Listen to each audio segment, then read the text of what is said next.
저희가 이번 주에 김장을 했습니다. 그래서 제가 배추에 대해서 한번 조사를 해봤어요. 어디 배추가 좋은가, 배추는 어떤 게 좋은가, 이렇게 좀 조사를 했는데 보니까 배추는 알이 꽉 차야 좋은 배추더라고요. 그리고 알이 꽉 차고 맛이 좀 단맛이 나야 좋은 배추라고 합니다. 근데 왜 배추가 알이 꽉 차고 이렇게 단맛이 나는가 봤더니 그 요인이 추워야 된다는 거예요. 날이 따뜻하면 배추가 잘 안 된답니다. 날이 아침 저녁으로 추워야 배추가 기온이 내려갈 때 얼어 죽지 않으려고 요렇게 안으로 모아진다는 거예요. 그렇게 안으로 모아지면서 이제 얼어 죽지 않기 위해서 그 배추 세포 내에 있는 녹말과 같은 저장 탄수화물이 있는데 이 저장 탄수화물을 단순당으로 분해를 한답니다. 포도당이나 과당이나 설탕과 같은 단순당으로 분해를 해서 이 배추 안에 축적을 하고 있는 거예요. 이렇게 생긴 당분이 이제 천연부동액처럼 이 배추를 얼지 않게, 그리고 가운데로 모이면서 더 단단하고 알이 차게 만든다는 겁니다. 이렇게 아침 저녁으로 이렇게 추웠다가 조금 따뜻했다가 추웠다 따뜻했다 해지면서 이게 알이 점점 모아지고 그다음에 점점 더 달아지는 거죠. 그러니 배추의 속이 꽉 차고 단맛이 난다는 거는 날씨가 추웠다는 거죠. 이 추위가, 결국은 추운 날씨가 배추를 알차게 만들고 달게 만들었다는 것입니다. 우리가 세상을 살다 보면 예상하지 못한 어려움들과 고난들이 찾아옵니다. 그래서 우리도 인생의 겨울을 맞이할 때가 있죠. 감당하기 힘든 질병이 찾아왔을 때, 또 벗어날 수 없을 것 같은 경제적인 어려움이 있을 때, 또 삶을 피폐하게 만들 정도로 관계가 단절되거나 어려워졌을 때, 이런 수많은 문제들이 인생의 겨울을 만들어 인생의 한파로 인해 우리를 좌절하게 하는 것입니다. 이런 고난 가운데에서도 감사합니다 라고 말한다는 것은 참 쉽지 않은 일이죠. 오히려 그런 고난이 찾아왔을 때 우리는 원망을 하고 또 불평할 대상을 찾게 되는 거죠. 하지만 성경에서는요, 크리스찬이라면, 하나님의 자녀라면, 예수 믿는 사람이라면 모든 일에 감사해야 된다 라고 말씀하고 계십니다. 우리 데살로니가전서 5장 18절을 개역 개정으로 함께 봉독해 봅시다. 시작. 범사에 감사하라. 이것이 그리스도 예수 안에서 너희를 향하신 하나님의 뜻이니라. 아멘. 모든 일에 감사하는 것, 범사에 감사하는 것이 하나님의 뜻인데 우리가 사실은 그렇게 살기가 쉽지 않는다는 거죠. 오늘 제가 이제 들려드릴 세 가지 이야기를 통해 고난 중에서도 감사했던 이 이야기 속에서 어떻게 하면 고난 중에 감사할 수 있는지 그 비결을 찾으시기를 주님의 이름으로 축원합니다. 얼마 전에 TVN에서 했던 유퀴즈를 보게 되었는데 그곳에 이제 개그우먼 박미선 씨가 출연을 한 거예요. 근데 이 박미선 씨의 이야기가 굉장히 큰 울림을 저에게 주더라고요. 이 박미선 씨는 뭐 잘 아시겠지만 워낙 유쾌하고 즐거운 사람이고 우리에게 웃음을 주는 사람이지만 모두 알다시피 저 여인에게는 어려움들이 있었죠. 남편 이봉원 씨를 만나가지고 경제적으로도 많이 어려웠었고 무명 시절에는 무명의 그 어려움들이 있었던 거죠. 근데도 잘 이겨내고 잘 살고 있는 사람의 대표적인 사람인데 얼마 전에 유방암 진단을 받아가지고 항암 치료를 했다는 겁니다. 여러분, 사실 고통 중에서 제일 힘든 게 뭐예요? 몸이 아픈 것 아닙니까? 우리 욥도 보면은 뭐 집도 자녀들도 뭐 수많은 아픔들이 있지만 가장 마지막에 참기 힘든 아픔이 뭡니까? 자기 몸이 망가지고 온몸이 가려워서 막 그 어쩔 수 없이 긁을 때 힘들었죠. 이 박미선 씨도 몸이 아파가지고 이 암투병을 하면서 그렇게 힘들었다고 합니다. 근데 이제 제가 봤을 때 굉장히 인상적이었던 거는 암 선고를 받았을 때부터 치료하는 순간까지 그는 하나님에 대해 감사했다는 거예요. 이 박미선 씨가 이 그 항암 치료를 할 때가 겨울이었답니다. 근데 이제 항암 치료를 할 때 뭐가 빠져요? 머리가 빠지고 또 몸이 그렇게 추운데 이 머리가 빠져서 모자를 쓰고 이 추워서 옷을 많이 입어야 되는데 날씨가 겨울이라 너무 감사했다는 거예요. 겨울에 아픈 게 너무너무 감사했다는 겁니다. 근데 이제 방사선 치료를 받을 때가 돼서 방사선실에 들어갔는데 그 방사선 치료를 받는 곳은 기계 때문에 이제 기계 열 때문에 굉장히 온도를 낮게 해야 되는데 들어가면 굉장히 추웠다는 거예요. 근데 그 방사선 치료를 받을 때가 한여름이었다는 겁니다. 그래서 한여름에 시원한 곳에서 치료를 받는 것도 감사했다라는 거죠. 그리고 이제 아파 보니까 많은 사람들이 자기를 사랑했다는 것에 너무너무 감사했다는 것입니다. 저는 이 유퀴즈를 이렇게 보면서 그녀를 통해 감사가 고난을 이겨내는 중요한 힘임을 저는 발견했습니다. 박미선 씨의 삶은 우리에게 고난 자체가 문제가 아니라 고난을 바라보는 우리의 시각과 우리의 태도가 중요하다고 말하고 있는 것 같았습니다. 사실 이 땅을 살아가면서 우리 박미선 씨의 이야기보다 더 힘든 사람들도 많이 있죠. 그런데 이제 오늘 성경을 보면요, 그보다 더 힘든 훨씬 극적이고 훨씬 영적인 감사의 본보기가 나옵니다. 오늘 본문 사도행전 16장은 바울과 실라가 이제 감옥에 들어간 이야기입니다. 사실 바울과 실라는 빌립보에 복음을 전하러 갔습니다. 그 누구 일 하러 간 거예요? 하나님의 일을 하러 간 거죠. 하나님의 일을 하러 간 거예요. 내 일도 아니고 내가 먹고 살기 위해 간 것도 아니고 하나님을 위해 복음을 들고 들어갔다가 귀신 들려 고통받는 여종이 있어서 그 귀신 들린 노예를 고쳐준 겁니다. 그랬더니 그 귀신 들린 노예가 점을 쳐서 돈을 벌면 그 주인이 그 돈으로 부자가 됐는데 이제 귀신이 떠나서 그 여종이 점을 치지 못하게 되니까 고소를 한 겁니다. 그래서 바울과 실라가 억울하게 붙잡혀가지고 옷이 찢기고 매를 맞고 이 발에 쇠사슬이 묶여서 깊은 감옥에 갇히게 된 거죠. 상황이 이 정도 되면 최악 아닙니까? 예? 여러분 김장하러 왔다가 이런 일 당해봐요. 여러분 우리 빈대떡 전도하러 갔다가 이런 일 당하면 얼마나 속상합니까? 내 일도 아니라 하나님의 일 하다 이렇게 또 선행을 하다가 그렇게 되니까. 게다가 몸은 매를 맞아서 만신창이가 되었죠. 또 자유는 박탈당했죠.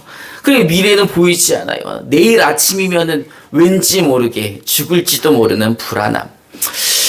너무너무 억울하고 불안하고 이게 사실 우리들 마음이 아닐까 생각을 해봅니다. 내가 하나님의 일을 하다가 내가 좋은 일 하다가 내가 이런 일을 당하다니 너무 억울해 라고 생각할지 모르지만 이 사도 바울과 실라는 그렇게 생각하지 않은 것 같습니다. 우리 사도행전 16장 25절을 우리말 성경으로 함께 봉독해 봅시다. 시작. 바울과 실라가 기도하며 하나님께 찬송을 부르자 다른 죄수들이 귀 기울여 듣고 있었습니다. 이들에게는 하나님을 원망할 충분한 이유가 있었습니다. 그런데 이들이 선택한 것은 한밤중에도 매를 맞아 아프고 이 상처가 쓰라린데도 그들은 하나님께 기도를 드렸다는 것입니다. 뿐만 아니라 억울한 마음이 가득한데 울며 원망하며 기도한 게 아니라 이들은 기도하고 하나님을 찬송하였다는 거죠. 그걸 누가 보았어요? 그거를 거기 있는 모든 사람들이 본 것입니다. 사실은 제가 바울과 실라 이야기를 이렇게 성경을 통해 읽으면서도 이런 게 진짜 성도의 모습 아닌가라는 생각을 해봅니다. 제가 또 한 사람의 이야기를 들려드리려고 합니다. 여러분들이 잘 알고 있는 자매인데 2000년 4월에 유아 심리 상담사를 꿈꾸던 2대생이었던 우리 이지선 씨. 이분이 이 오빠가 운전하던 그 차 옆에 있다가 뒤에서 음주 운전 차량이 덮쳐서 차 사고가 크게 나죠. 여러분 너무 잘 아실 거예요. 그래서 불에 타고 있는 차에서 가까스로 구조를 했지만 온몸에는 55%, 온몸 55%의 3도 화상을 입어서 그 구해졌을 당시에는 맥박도 뛰지 않았다고 합니다. 그런데 이런 상황 가운데에서도 40번이 넘는 수술과 재활 치료를 받으면서 이 이지선 자매가 이제 했던 것이 이 고통 속에서도 하루에 한 가지 감사할 조건을 찾는 거였다는 거예요. 매일매일 감사할 조건을 찾았답니다. 그런데 얼굴은 다 녹아내려서 매일 쓰라리고 따갑고 양손에 8개의 손가락을 절단을 했답니다. 근데 이런 상황에서도 감사를 찾았다는 거죠. 그리고 25년이 지난 지금 그녀는 이화여대 교수가 되어 있습니다. 많은 사람들에게 감동을 주는 자리에 지금 앉아 있는 거죠. 옥중에서도 하나님께 기도하며 하나님께 감사하며 찬양했던 바울과 실라를 거기 있는 모든 죄수들이 보았습니다. 그리고 죄수들뿐만이 아니라 거기 있는 간수들도 다 보았겠죠. 어떻게 고통 중에도 저렇게 절망하지 않고 기도하고 찬양할 수 있을까? 불평이 나올 만도 한데 어떻게 그는 찬양을 저렇게 하며 하나님께 감사할 수 있을까? 다들 그를 눈여겨 보았다는 겁니다. 그들의 감사는 단지 이 마음가짐으로 끝나지 않고 하나님께 기도하고 하나님을 찬송하고 하나님께 감사하는 행동으로 옮겨졌다는 것입니다. 그럴 때 큰 사건이 일어나죠. 우리 사도행전 16장 26절을 우리말 성경으로 함께 봉독해 봅시다. 시작.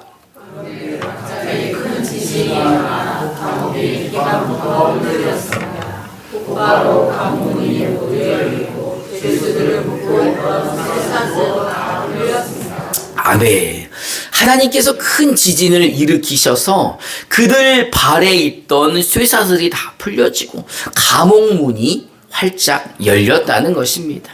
할렐루야. 이런 상황을 감옥에 있던 모든 사람들이 지켜보았다는 거예요. 감옥에 있던 간수도 이 모습을 본 거죠. 근데 이상하게 간수는요, 자결을 하려고 합니다. 스스로 생을 마감하려고 하는 거예요. 왜냐하면 이 감옥 문이 열리고 그들의 족쇄가 그 쇠사슬이 다 풀리면 죄수들이 도망가겠죠. 도망가고 나면 고문을 받고 왜 도망갔는지 고문받고 자신만 잔인하게 죽임을 당하는 게 아니라 가족들에게도 피해가 갈 수 있기에 그는 스스로 생을 마감하려는 결정을 하게 됩니다. 우리 사도행전 16장 27절부터 32절을 우리 한 절씩 교독해 봅시다.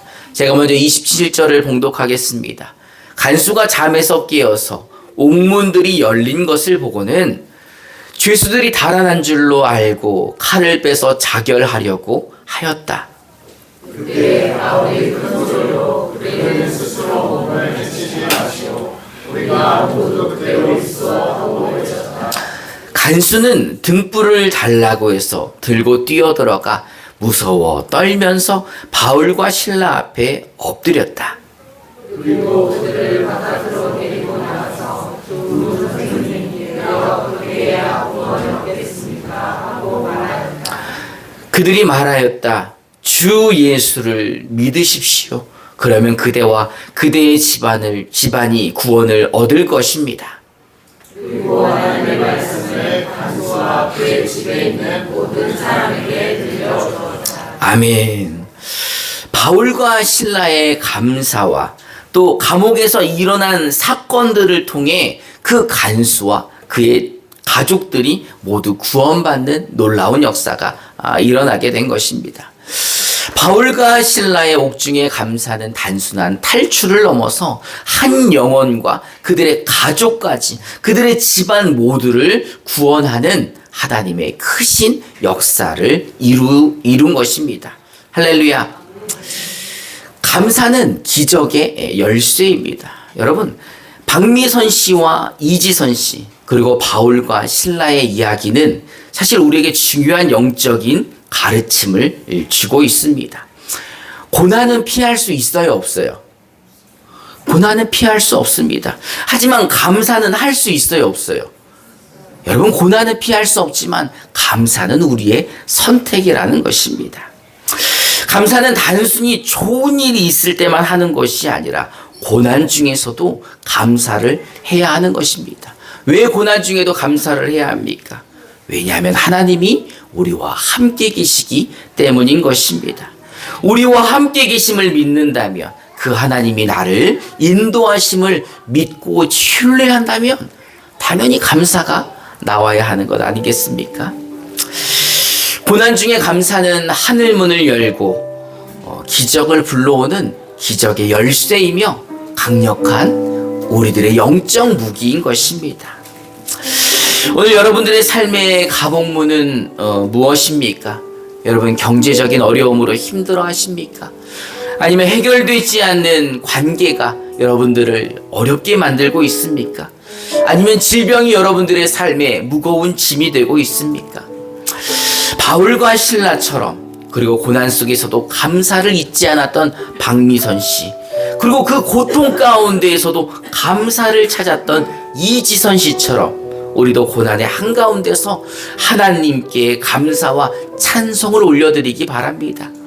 그 감사가 우리의 묶인 것을 풀어주고 우리의 삶의 닫힌 문을 열어줄 기적의 열쇠가 될 것입니다. 여러분, 범사에 감사함으로 하나님께서 예비하신 놀라운 계획과 뜻들이 여러분들의 삶 가운데 이루어지기를 주님의 이름으로 축원합니다.